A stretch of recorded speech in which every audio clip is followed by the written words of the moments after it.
Welcome to Digital Marketing Intelligence Ask the Experts, a live bi-weekly show to help you know what to do and what's new in digital marketing for 2021 and beyond. Ask questions, suggest topics, and grow faster with actionable insights and proven strategies from the world's leading experts.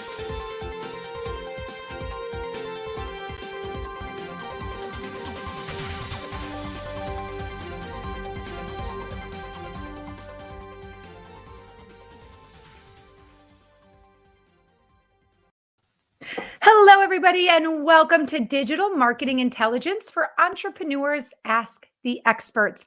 I'm Marissa Morgan, your show host, and I'm also the Business Development Manager at Engage. On behalf of myself and the entire team at Engage, I want to welcome you to today's show. Today's topic is why an effective branding strategy is really the lifeblood of business success. Now, our expert today is an award-winning author, a keynote speaker, and he's also one of the world's leading brand strategists. And he's going to share with us what it really takes to make your product or your service a winner in this ever so changing digital world that we're living in, right? So we're going to hear from him in just a minute.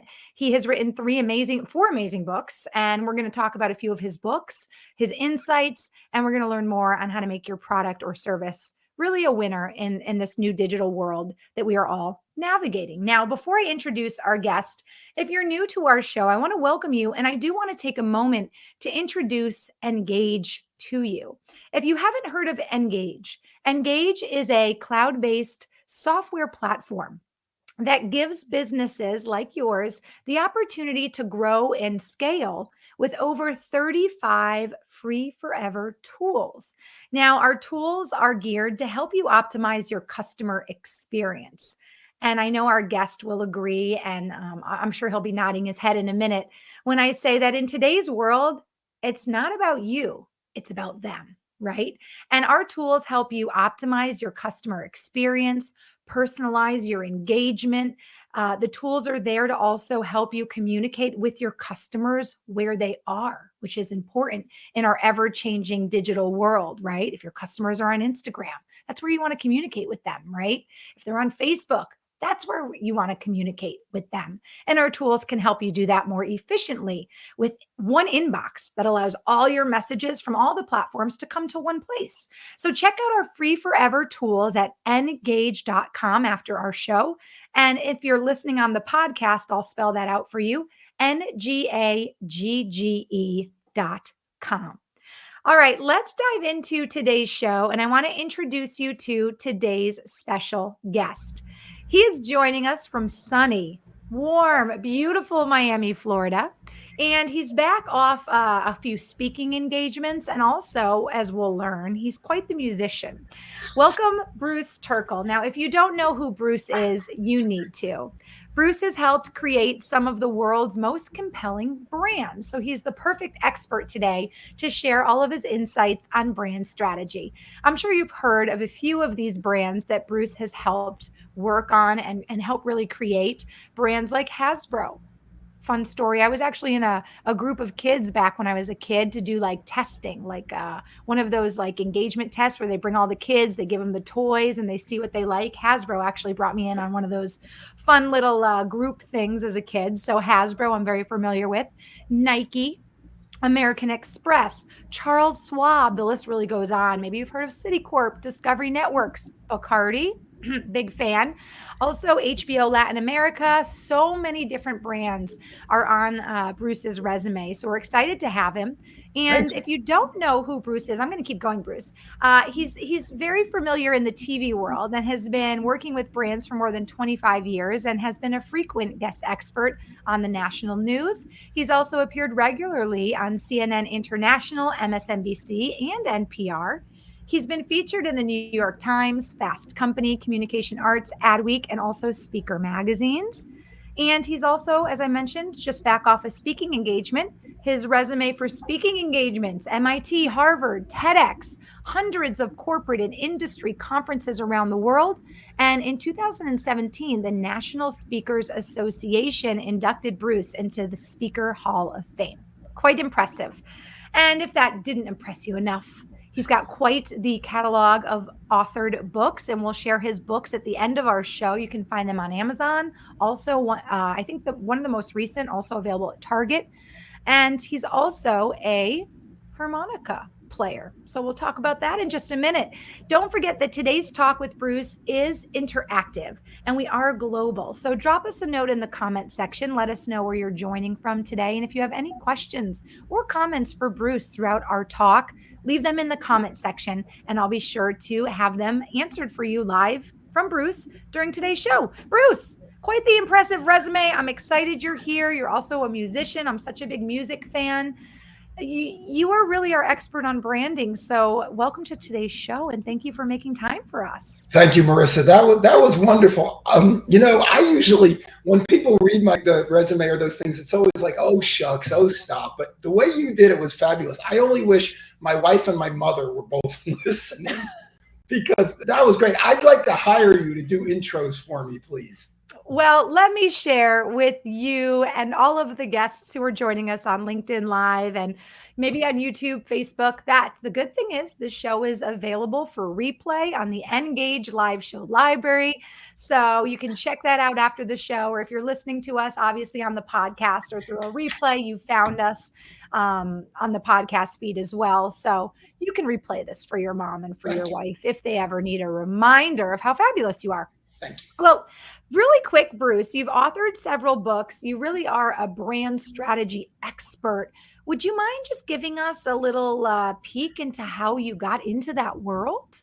Sure, I'd be delighted. I studied art and design in college, went into the design firm and advertising agency business up in New York because that's what I thought you're supposed to do. Decided I really rather live back in Miami. I lived in Miami Beach at the time. That's where I grew up. Than in New York. So I moved back and I worked at a few different agencies. And at each one, I thought, I can do this. I'm coming up with the ideas. I'm designing the stuff. I can do this. So I started my own business. Now, it wasn't true. I couldn't actually do it. It's what my father later called the confidence of ignorance.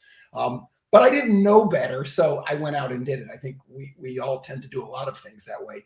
But I grew the business, and over the years, we brought in some good clients. We did some great work. And one thing occurred to me over and over and over is that clients would come to us to create ads for them at the time, to do brochures, eventually to do websites, all those different things. But a lot of them did not have a firm understanding of who they were or why they mattered. They were too busy doing whatever it is they did, manufacturing their products, creating their services, making their offerings, running their businesses. But you mentioned a list of some of the companies that we worked with, and those companies like Discovery Channel, companies like Bacardi, they knew exactly who they were and why they mattered. There was no question in their minds. And when I say them, that's a lot of people, right? From the CEO all the way down. But they all got it. Now, any of you who are in business, I would be willing to bet that if you walk around and you interview each one of the people who report to you and you say, what do we do? What do we stand for? Why do we matter? They can't give you a consistent answer. And I don't mean consistent being a tagline or a particular word. I like people to interpret things the way they see fit, but they don't even understand, and it's not their fault.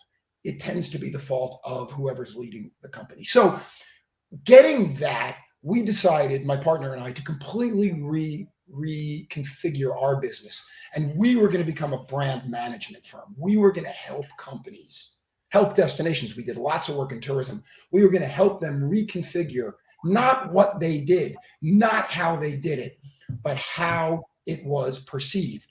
So for example, Miami Tourism was a client of ours, and Miami sold itself for years and years as the sun and fun capital of the world. But that was before airplane travel became ubiquitous. Once you get on an airplane, you're in Minnesota, it's going to be really cold there soon. You're going to want to go somewhere warm. Right. Guess what? You can go anywhere because when the plane takes off, you don't control it. You're not the pilot. And wherever it lands, Ibiza, Mexico, Cancun, Miami, Tampa, Bahamas, you're going to have a warm weather experience. Miami was no longer competitive as a warm weather Mm. destination. So we had to look to figure out what could we do to change that perception. Needless Perception. to say, every hotel's owned by a different person, every restaurant's owned by a different person. We couldn't change the product, but we could change the perception. And because of that, my eyes opened and I really started to research, learn about, and understand brand building, what Mhm. brands were all about. That's why I wrote the books. That's why I did the speaking. But I know that's a much longer story than you expected, probably, but that's where it came from. Well, and I think you just brought up and touched on a very important point. A big part of branding and brand message is the customer, their perception, right? It's their need, their perception, because as you just mentioned too, in any company, really the messaging, the brand, it all starts at the top and it works its way down. And if the CEO and the managers and the marketing directors aren't aren't asking about them, meaning not them, but the customer and learning what the customer needs and wants, then all the way down to the very bottom, the salespeople or the ad creators, whatever, like that whole kind of backwards, kind of wrong way to do things as we're learning, kind of just it spirals downhill and Mhm. everybody's got the me mentality instead of the them need customer perception mentality, right? Well, that's exactly right. And Mhm. so many of us focus on what we do, what we studied, what we learned, what we're good at. And it makes sense because we spend all our time as entrepreneurs or employees or leaders in the company, we spend all our time on output, on getting things right. But we Mhm. forget that none of that matters if, in fact, our consumer, and more importantly, our potential consumer, doesn't understand not what we do, not who we are, but why we matter to them. We need to look at our brands. We need to look at our products and our services and our delivery through the eyes of the people we want to do business with. Right. Well, for everybody watching, I want to welcome you again to today's show. I'm excited you're here. If you have any questions about branding, brand strategy, Bruce's books, which we'll go over in just a little bit, feel free to drop any of those questions in the comment section, and I'm happy to bubble those up. And if you are listening to our Engage Digital Marketing Intelligence Show podcast or show replay, you can also, for the replay anyway, not the podcast, but for the show replay, you can still leave comments in the comment section or questions. We'll get them emailed to us and we can still forward them to Bruce. So, for those of you watching, and I'll read through this for those of you listening on our podcast replay, this is a look at a few of the things we're going to talk about for today's show. So, again, effective branding strategy being the lifeblood of business success. So, one of the important things I think, because we do focus on digital marketing, Bruce, and I'm glad we're going to talk about this, is talking about the effects of technology changing, right? And how that has affected social media platforms and how that has impacted different companies and brands creating a successful branding strategy. So we're going to talk a little bit about the technology side of things. We're also going to talk about why customers choose your products or services, like why that should be key in developing your branding strategy. I love this. We're going to talk about storytelling, evoking emotion, and how that can play an important part of creating your brand awareness. And we'll kind of dive into B2B versus B2C, how that is different for either or. And then we'll learn how Bruce defines a successful brand. And this is exciting and interests me a lot because I know, Bruce, you have worked with a lot of really big brands and I'm sure you're proud of that. And I'm sure some of those brands you feel very like, like a proud parent, because you've really helped them become who we know them to be today. So I'm interested to see how you define Sure. a successful brand. So, well, let's start our talk, Bruce, by talking a little bit about, the concept that you came up with in your books. And your most recent book is Building Brand Value. Wait, well, that is not your all. Which one's your recent book? Is it all about them? Is that your recent? No, actually, the most recent is that all there is. But the ones we want to talk about today are building brand value and all about them. Okay, I'll actually pop this up for everybody. So There you go. but Bruce has written 4 books. 3 of them that we're kind of showcasing today is all about them, building brand value, and What was the last one? Is that all there is? Is You that all see, there is? the problem with that cover is it's designed to be looked at like this. Gotcha. Which doesn't make sense when you just see it that way. But Of that's course. why, because I want people to pick it up and go, what the heck is this? What And is then this? Right. What they'll is get it. this? That's so appropriate.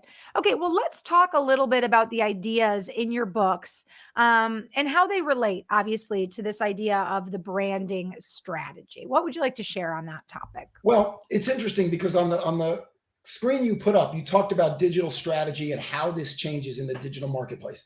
And Mhm. the fascinating thing to understand is that on the one hand, it changes drastically, right? Because we have all these new tools and these new ways of doing things. On the other hand, it doesn't change at all because you're still dealing with consumers, and most consumers do not think about how they digest information. We do as marketers. We talk about it being out of home if it's a billboard, or we talk about it being online. We talk about above the line, below the line. We have all of this jargon that you and I can discuss marketing and we get it. But Mhm. consumers don't know that. It's why those surveys of how did you hear about us don't Mm, usually work, because unless they say, I saw an ad on Friday night on television on this channel, they say, oh, I don't know, I hear about you good. everywhere. Well, that's not true. But consumers do not think the way we do. So digital marketing has changed everything. And at the same time, ironically, it's changed nothing. So people come to me all the time and they'll say, hey, there's all these different social media outlets. There's Instagram and there's LinkedIn and there's Facebook, and now there's all this new ones that are coming out. And how do I know which one I should be on and which one should I be on? And the answer where everything has changed is, well, you should be on all of them, or all of them that your audiences use. But my answer is always the same. You don't need social media. You need a strategy. Because if you don't know who you are, what you stand for, why you matter, what difference does it make how many different social media outlets you put confusing messages on? In fact, it's probably detrimental to your business and to your brand to be doing that. You need to have a powerful, compelling, and consistent way of saying, here's who we are, here's why we matter. And then the overlay that in my mind matters more than anything is, here's why we matter to you. So that the potential consumer looking at the messaging, again, they're not thinking, oh, they're trying to sell me something, I need to go do this. They're thinking, yeah, that'll solve my problem. That'll help me make more money, make a better dinner, make my wife love me more, take care of my children, whatever their issues are. And that's the huge difference. Social media means that the messaging has now become ubiquitous. We can reach anyone, anytime, for very low cost, and we can do it ourselves. But the bigger question is, what are we going to say? So, my takeaway here then, and you stated it at the beginning, is that things are very much different in the sense that we have different tools, right? Yes. And different in the sense that now we have access almost to everyone, and we have almost easier access to maybe our target demographic, especially through all these great analytical tools. However, that doesn't change the fact that you do truly need to have the strategy before you even go to market or go to any of these places, which was always the case in the Right. past, whether you chose a That hasn't changed billboard again. or a print ad. Okay, so let me ask you this then, because for me, I think I think digital marketing is definitely my forte. So branding strategy is something that's more new to me in general. Where does someone start then in terms of, well, I want to say creating their brand strategy, but I guess it really just starts with that simple question of, what is my customer need, right? Or where do we start then, I guess, when it comes to, I Well, mean, I know that's a really overly probably complicated question, but the simple self-serving answer is you start by reading my books and they'll tell you. But one of the books you showed, Building Brand Value, actually goes through the 7 steps. It's very simple steps that you need to do to build a brand. I can tell our viewers right now what they are, and you can great. actually go do this yourself.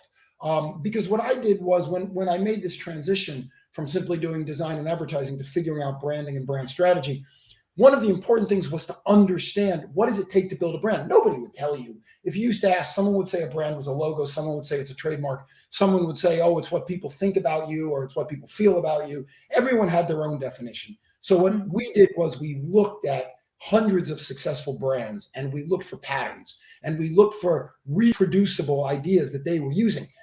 Patterns meaning conceptual patterns. All the facts are different, right? Because one is a bakery and one is a car dealer and one is a physician's office. So the facts are different, but the universal truths are the same.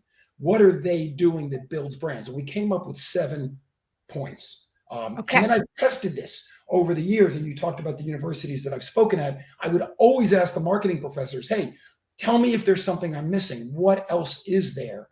So I was able to sort of field test it as well. And as I said, there's only 7, and each one only has 3 words. So it's really not that much to either write down or remember. And I'm happy to send documentation. And of course, it's on my website so people can find it. And we'll share Bruce's website at the end of the show as well, with his books, which are available on Amazon, Target as well. I'm excited. Well, I want to hear about these 7 steps, because from what I'm hearing, it's almost like the building of a business looks different for every business, right? The outside of the building, the colors, where the windows are, where the door is, maybe the billboard on the building, but the scaffolding under the building for every company, for every brand, is really the same 7 pieces, right? That's right. And when we get to, you put storytelling on our outline, when we get to storytelling, you'll see more of this and how this works. So here's the 7, and I'll just give them to you quite quickly. But the first one, it was so important that I wrote a book just about this one, is all about them. Your brand strategy, your brand messaging should not be a blind date. Oh, well, then I went here. Well, then I did this. Well, then I went to school there. Well, then I moved here. Because nobody cares. Remember, I said at the beginning, boy, I wish my wife and my mother could hear you doing this introduction. But the truth is, nobody really cares. My guess is they didn't even care that much. What they care about is how I make them feel, how we interact, all about them. Stop talking about yourself. Start talking about how you make your audience's lives better. Just to chime in, that makes total sense, and we've heard it a million times, but I liked your blind date analogy, because if you think about a blind date and going on one, at the end, it's not even about that person. It's about how that person made you feel. Of course. And I go a step further, how that person made you feel about yourself. The thing to remember is great brands make you feel good.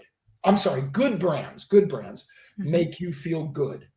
But great brands make you feel good about yourself. I like that. That's a good mantra in general for us, I think, as humans. And when we look in the mirror, are we putting out there things that make us feel good about ourselves? Because that's our brand, especially for those of you out there that are consultants or coaches, right? This is interesting. Okay. Well, and when you were telling me about what your company does, that's a perfect example. You make me feel good about myself because there's so much I don't know how to do. And I love when you used actionable, the word actionable. You give me actionable tools, tips, and techniques that I can put to work. It doesn't matter if I'm a baker, a candlestick maker, a physician. The facts are different, but the truths are the same. I want to improve my business. I don't know how to do these things. And then you come along, Engage comes along and says, look, here's ways you can do it. You can be better at what you do. You don't improve the way I write or the way I speak or the consulting work I do for my client. You improve the environment within which I do it.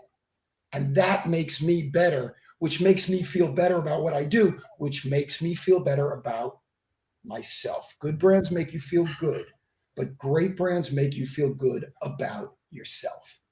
Bruce, I think we may have to hire you at Engage, because from what I just gathered, you're saying Engage is a great brand because we help businesses and business owners and entrepreneurs and startups and people who can't do everything understand that there's tools out there to help them do it. And then that makes them feel good about what they're doing and makes them feel good about building their brand They have us as a kind of a teammate, right? Well, Help them. you have the underpinnings. I have to see how well you say that, but Mm. yes, that's exactly right. By the way, that's called job security for people like me, right? But we'll get to that. We'll As get well. to that. Okay. So first we're talking about it's all about them. It's not about you. Good brands are make people good brands make you feel good, but great brands make you feel good about yourself. I like Exactly. that. So point one is all about them. Point two, 3 words once again, hearts, then minds. Hearts, then minds. It means we need to make an emotional connection with our consumers before we make an intellectual connection.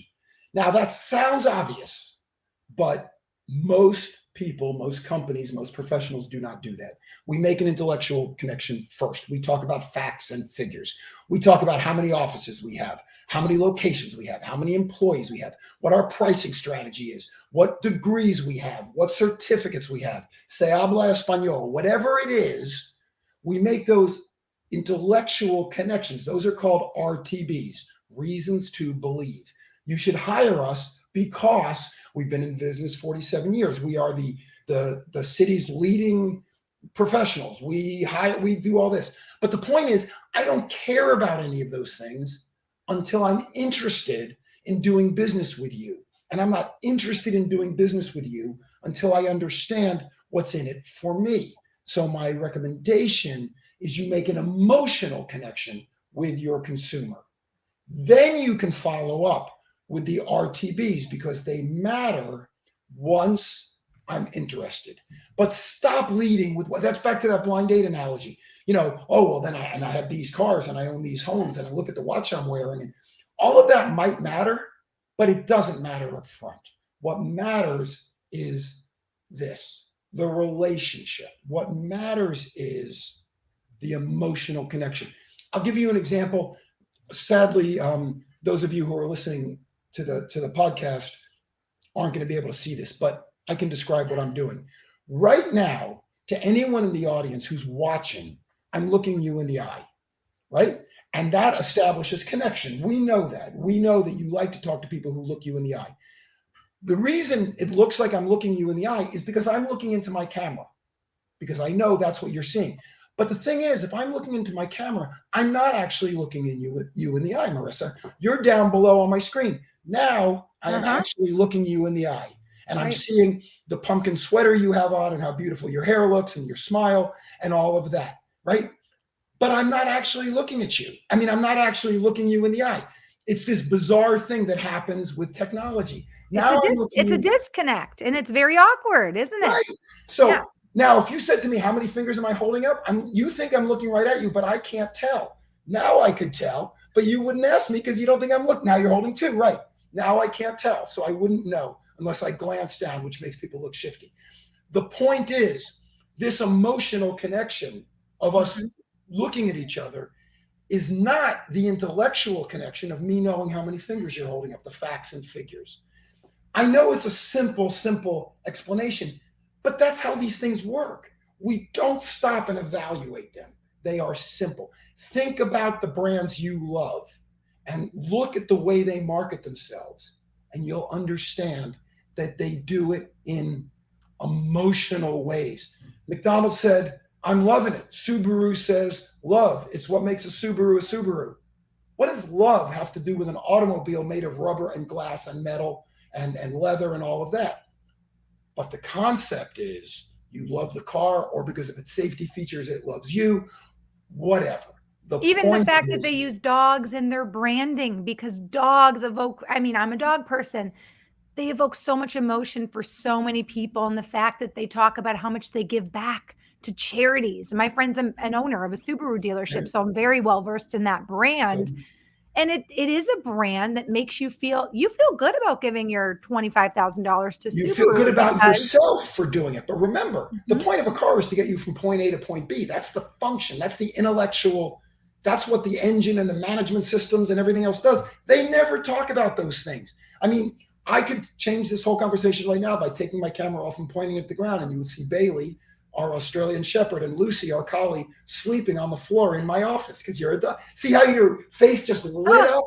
Immediately, I'm like, I want to see your dog. Let's talk about your dog. Let's connect. Emotional connection has nothing to do with my ability to build your brand, but it has a lot to do with my ability to build a relationship. Tenuous, granted, because it's across technology, but still, these things work. So, point two is hearts, then minds. Point three, make it simple. Make it simple. Stand for one thing. Use 2, 3, 4 words. Again, think about the the products, the brands you love. Their taglines are 3 words, 4 words. They're no more than that because nobody's going to pay attention. Now, I know what you're thinking. Oh my God, my business is so complicated. We do so many different things. We reach out to different audiences. We serve different countries. Doesn't matter. Make it simple. Volvo is probably in the most complicated business in the world, right? They make cars, they make trucks, they use leather, as I said earlier, and metal and leather and rubber and glass. They're in the computer business. They're in the technology business. If you go into a dealership, you can buy or sell. So they're in the retail business. You can buy back they buy back old product. You can trade your old car in. They'll even take cars they didn't make. They're in the finance business. They're in every country in the world. So they're in the international relations business. They're in the logistics business. And I could go on and on. But they sell themselves with one word: safety. They don't tell you about all those other things. And the truth is, once again, cars are about getting you from point A to point B. They don't even talk about that. Make it simple. Point 4, make it quick. No one's going to hang around while you go into a diatribe about who you are and why you matter.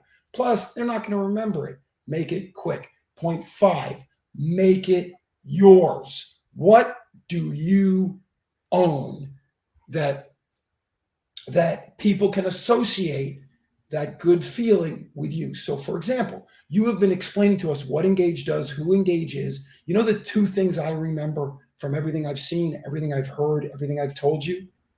Free forever.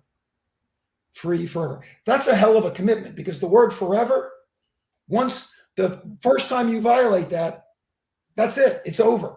So I remember free forever. It's simple, it's quick, but more importantly, it's ownable. I've never heard that from anybody else.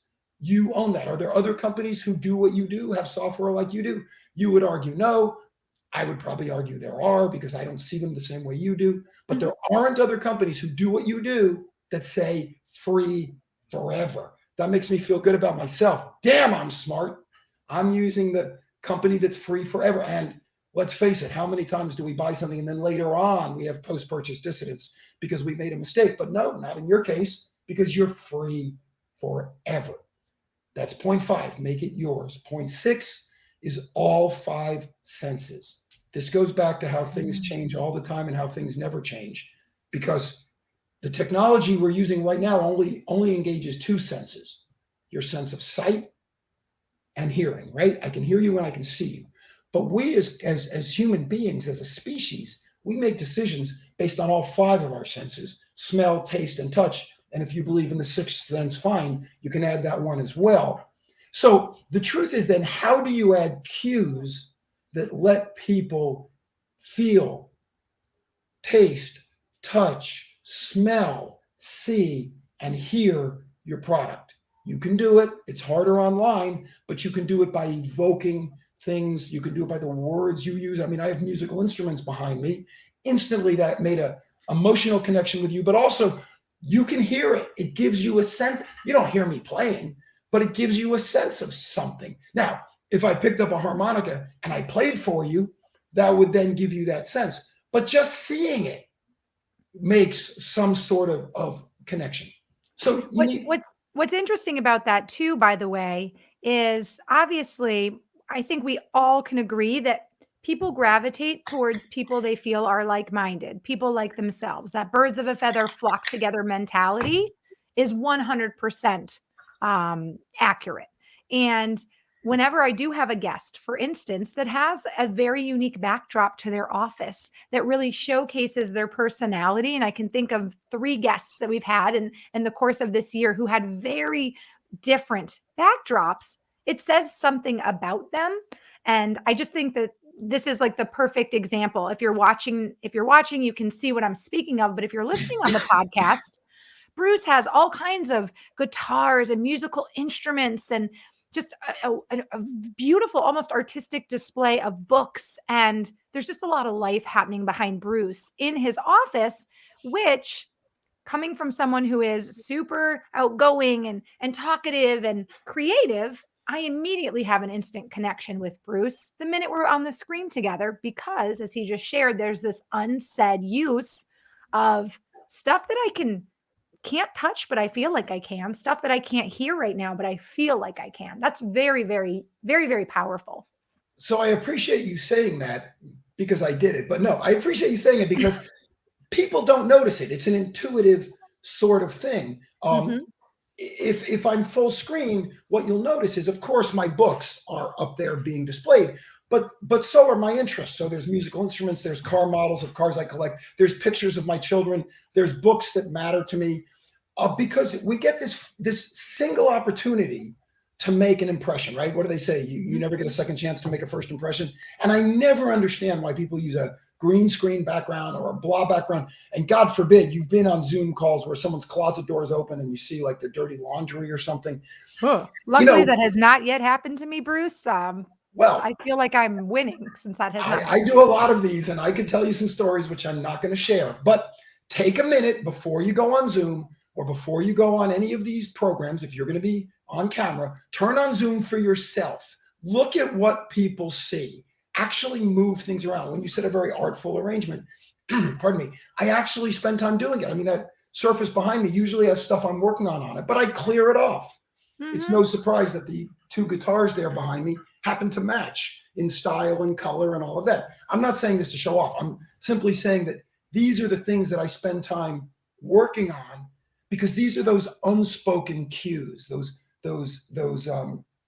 subconscious, unconscious things that people use to make decisions. And I want people to think, wow, this guy's really interesting. He Mhm. has he thinks of things differently than I do. I wonder if he could help us solve this problem. And so I want to surround myself with things that tell people who I am. So thanks for noticing that. Yeah. Point six is all five senses. And then point seven is repeat, repeat. Ah. Once you figure it out, you say it over and over and over and over again. Now, ironically, this does not give you license to be repetitive. You have to do it in a new, interesting way. Otherwise, people will stop paying attention. But BMW has been the ultimate driving machine since 1972. Their cars have changed drastically, but the values that they offer under that umbrella have not changed. And we know who they are and what they stand for. And when it matters to us, think about car brands for a minute and think about how they repeat their messaging. And it's not about them, it's about you. So, Jeeps, one word for Jeep is rugged. You Mhm. drive a Jeep because you want to appear rugged, and I don't mean this in a sexist fashion, but manly in that sense of, we can deal with anything. Adventure, you can get out in nature, like, you can We get mud on your tires, you can. Yeah, exactly. 80% of Jeeps sold never go off-road. But the perception is they are rugged. Mercedes is status. Porsche is performance. Toyota is durability. Mhm. Each brand has a defining message that is about the consumer. So the Jeep driver is rugged. The Mercedes driver is successful. The Porsche driver is performance oriented. The Toyota driver is reliable. Each one of these brands speaks to who we are, and they say it over and over and over again.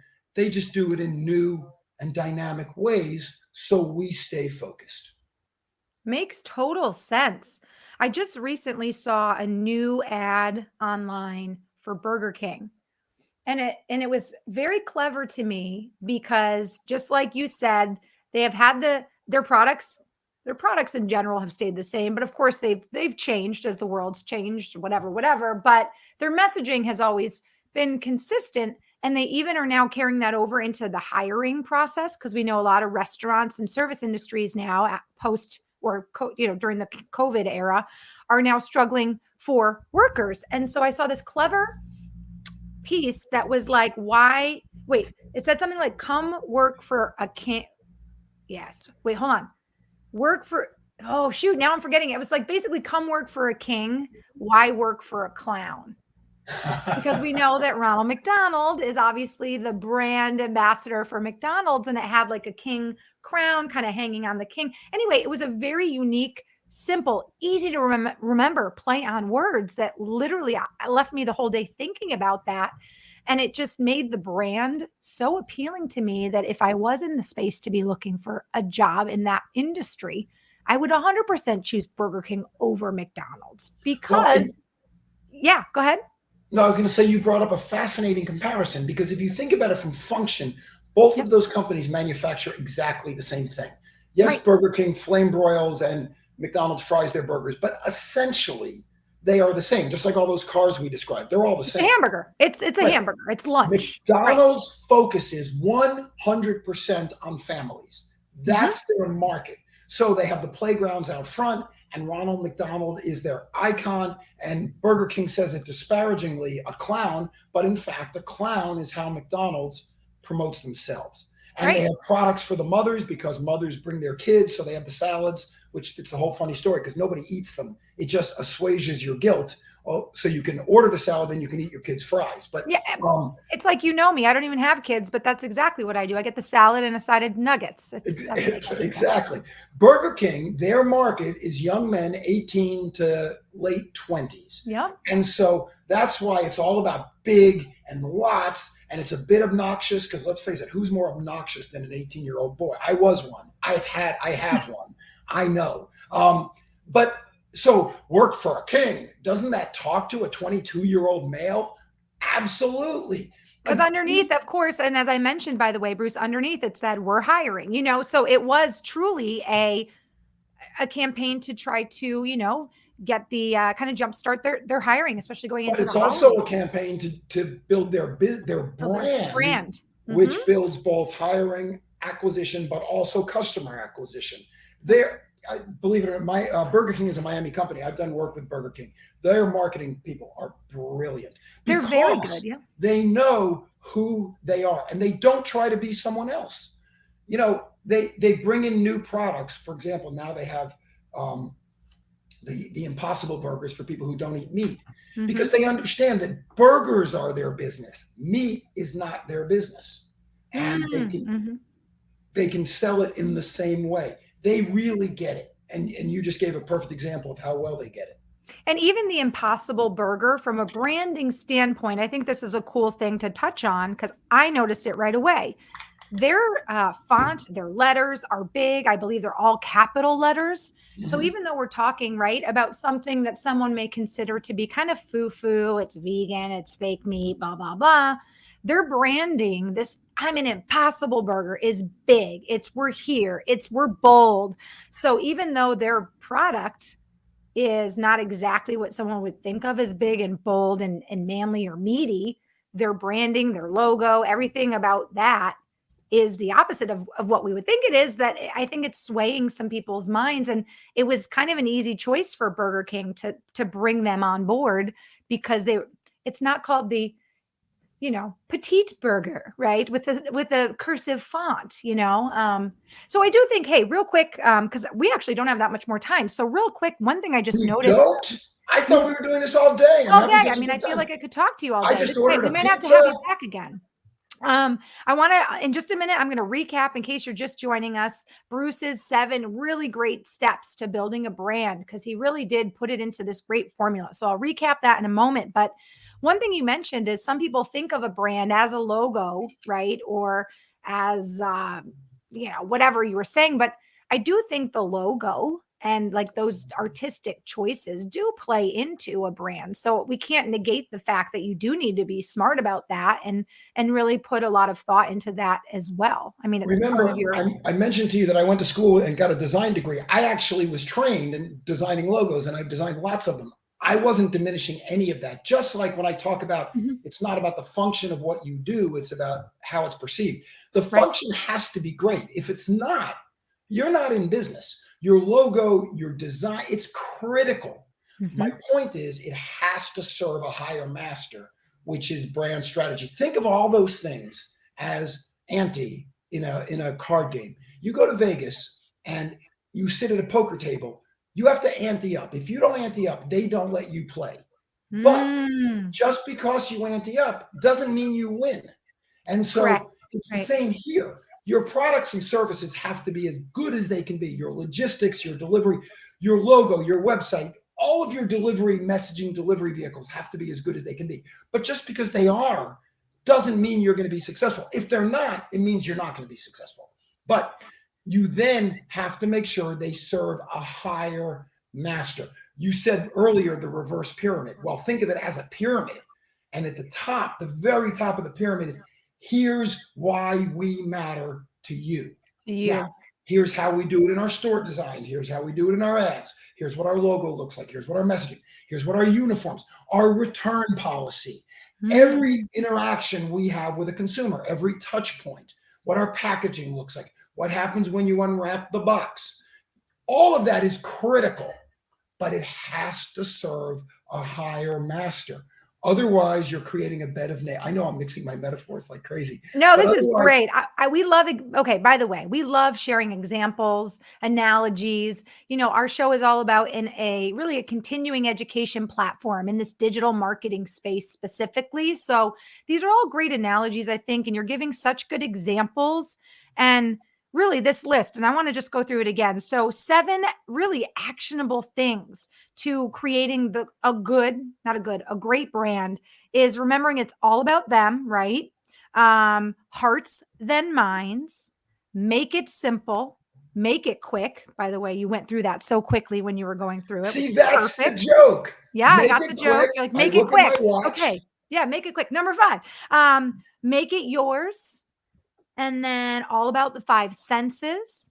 And then repeat, repeat, repeat. Again, another joke there. Repeat, repeat, repeat. See, I it's love 3 it. words Yeah, but because it makes this is all very easy to remember, and I feel like this is a great checklist for anyone, whether you're a startup, whether you're in the middle of, rebranding, or you have really pivoted because of COVID and you have to change, right? To kind of keep up with the times. This is a great checklist for any business to use to make sure that they're doing it right, creating a brand that is memorable and creating what you would call a successful brand. Hey, Bruce, there's one question I want to get to before we run out of time. And that is this idea of using passion and emotion, right? To connect, to make these connections with customers. Is this something that, we can do? And does this work for B2B and B2C? Do you see that there's some different ways we have to put that into play for either I or? love that question because often when I was presenting to clients or later on in a conference or in a big meeting convention and I'd be presenting these ideas, somebody would raise their hand and they would always say, listen, I understand this all makes sense what you're talking about in B2C because you're selling to consumers and consumers are emotionally minded. But I'm in a B2B business, business to business. And my buyers are, in fact, buyers. They're professional buyers. They're looking at numbers. They're looking at the intellectual quotient of what I'm providing. So I don't see how this works. And my answer is always the same. Whether you're in business to consumer, B2C, or business to business, B2B, it's all P2P, people to people. And Mm, you are always selling based on 3 words: know, like, and trust. People do mhm, business with people they know, they do business with people they like, they do business with people they trust. And therefore, this plea to make sure that your messaging is emotional and passionate is because you're talking to human beings. What's more, everybody answers to somebody else. So these, as you put it, not you, Marissa, but the person you're dealing with, these non-emotional buyers, they still answer to somebody else, a supervisor, a manager, a boss. If you're the boss, you still answer to your partner or to your shareholders. If it's none of those things, you answer to your spouse. Everybody answers to someone else. Bob Dylan has a great song. You're going to have to serve somebody. He says, you may be this, you may be that, you may be this. And he says, but you're going to have to serve somebody. Everybody answers to somebody else. And when they do, it's one thing to say, I made this great deal. I bought this piece of property at this price. But what are they saying? Look how smart I am. Aren't you lucky, Marissa, that you hired me to be your buyer because I did this? It's still an emotional sale. And we do ourselves a disservice if we remove the EQ, emotional quotient, and we only focus on the IQ, because it works in B2B just like B2C. Makes so much sense. It's P to P, people to people. That's right. Absolutely. It makes so much sense. Well, Bruce, speaking of people to people, I would love to share with our audience how they can connect with you after listening to this amazing show, whether it's the podcast, a show replay, or they're watching live. So if it's okay with you, I want to share your LinkedIn so our audience can connect with you there. Please connect with our guest, Bruce Turkel, and you can find him on LinkedIn.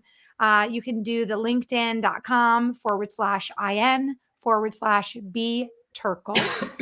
So you can connect with him there. If you do connect with him, make sure to drop him a note. Again, P2P, people to people. Let him know that you saw him on the Engage show or heard him on our Engage Digital Marketing Intelligence podcast.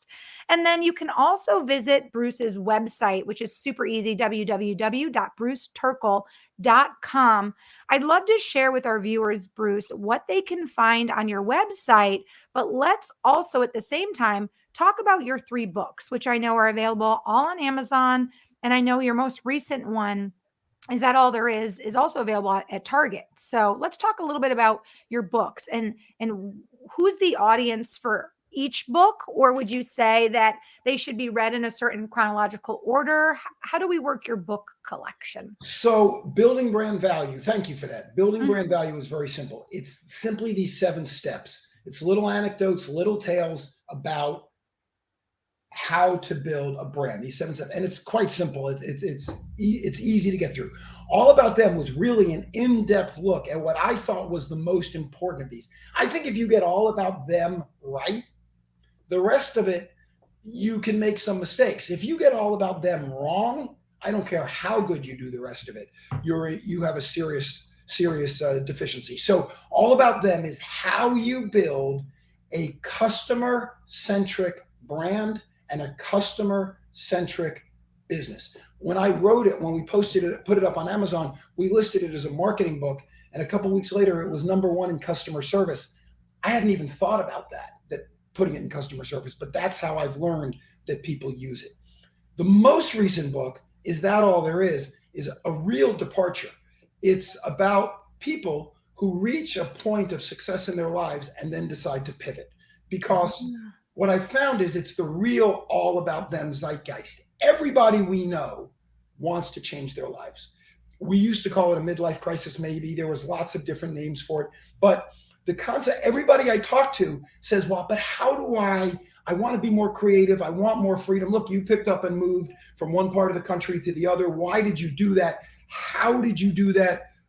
So I interviewed about 45 people who had successfully pivoted, some for good reasons. They sold businesses for lots of money, some for bad reasons, disease, divorce, downsizing, all kinds of things.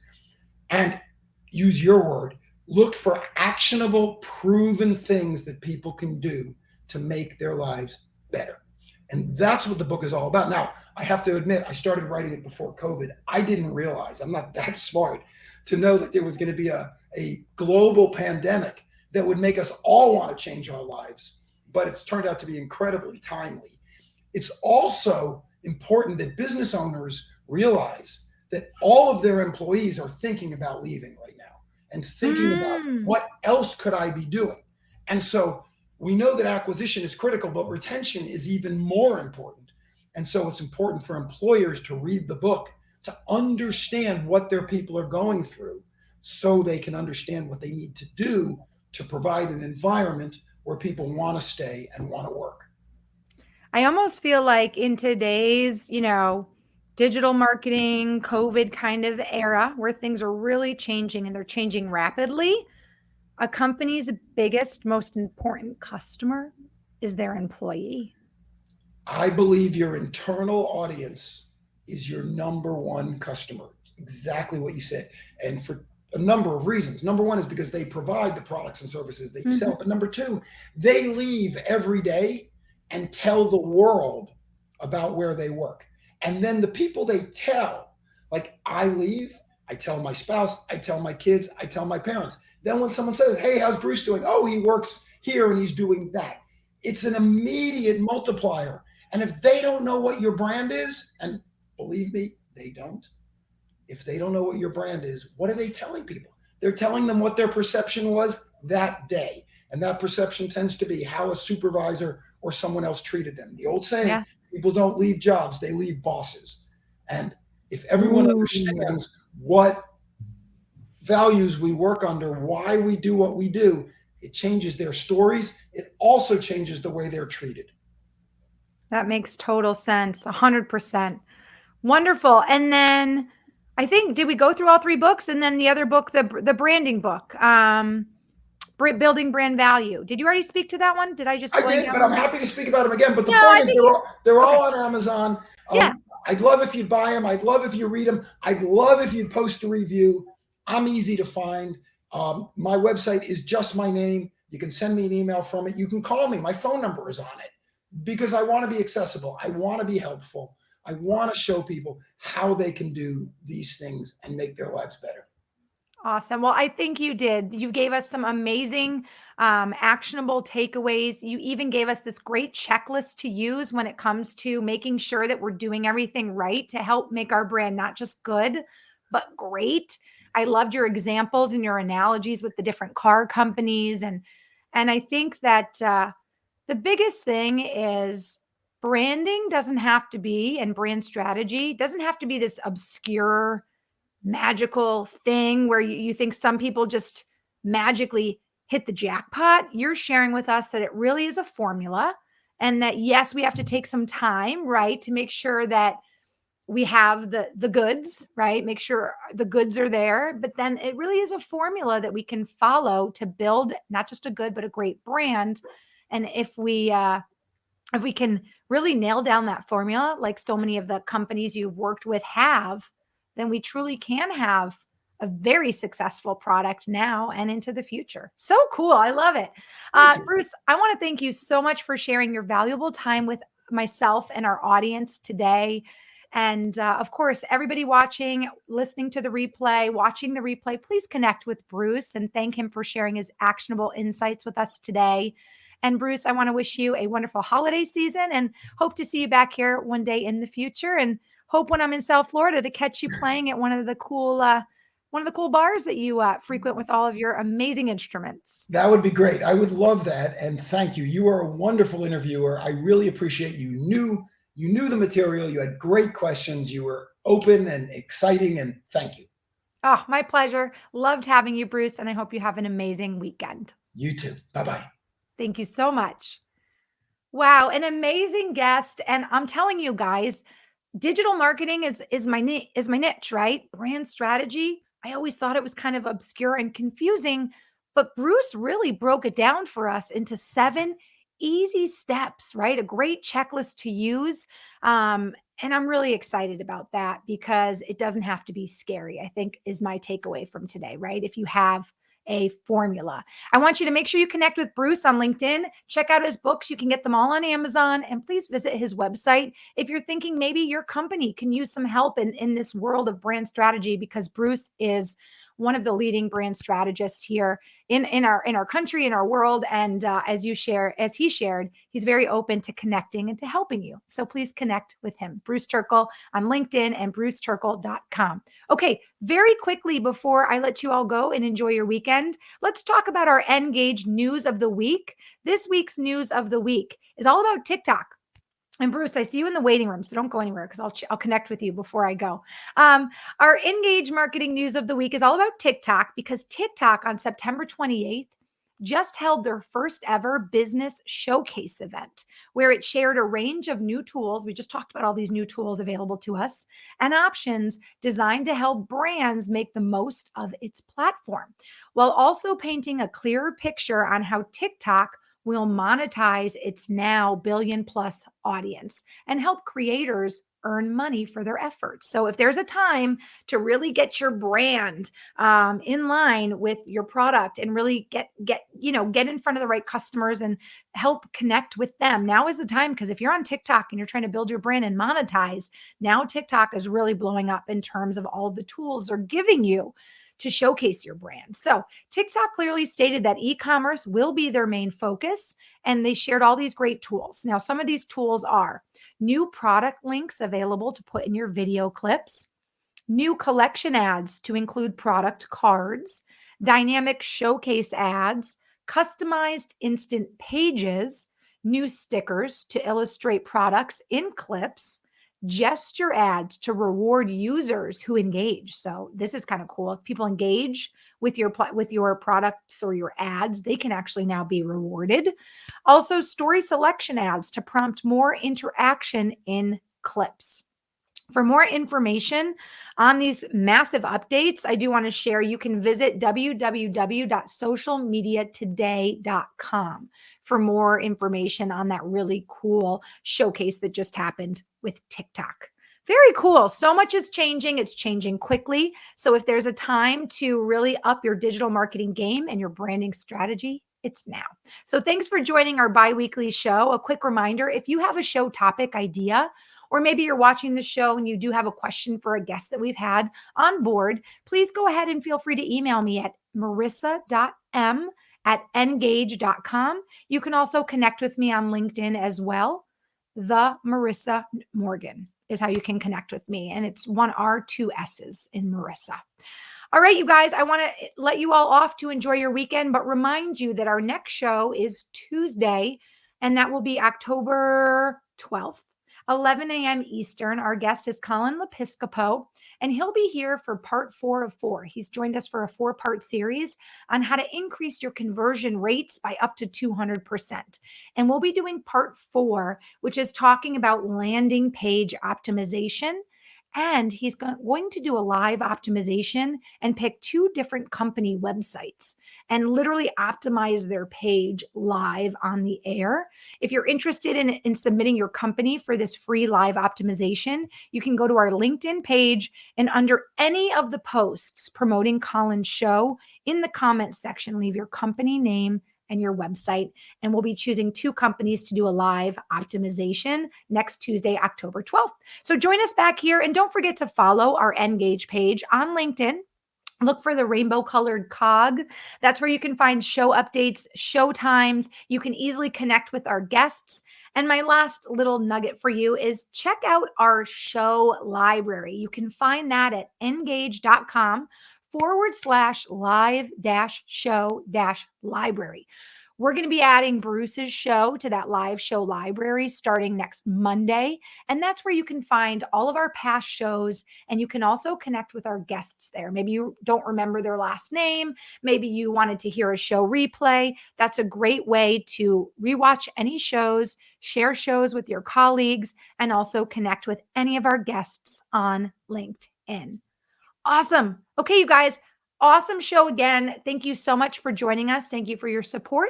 Don't forget to check out engage.com. Our free forever platform is there for you to use to grow and to scale your business, and of course, to optimize your customer experience. On behalf of myself and the entire team at Engage, thank you so much for watching, and we'll see you next time.